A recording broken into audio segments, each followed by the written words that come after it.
ராம் ராம், வாழ்க வளமுடன். Voice of காஞ்சி நேயர் அனைவருக்கும் இனிய காலை வணக்கம். சாலக்கிராமத்தை பற்றி பார்க்கலாம். சாலக்கிராமங்கிறது என்ன? கண்ணனோட நிறம் கொண்ட கல், அதுதான்.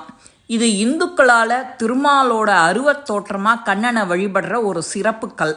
இது இந்து சமயம் பெரும்பாலும் உருவ வழிபாட்டை வச்சுருந்தாலும் சிவனை சைவர்கள்லாம் லிங்க வடிவில் வழிபடுவது மாதிரி வைணவாலாம் திருமால சாலக்கிராம கற்களில் வழிபடுறா. இந்த புனித கற்கள் எங்கே கிடைக்கிறது? நேபாளம் முக்திநாத் பகுதியில் கண்டகி ஆற்றங்கரையில் நிறைய இருக்குது.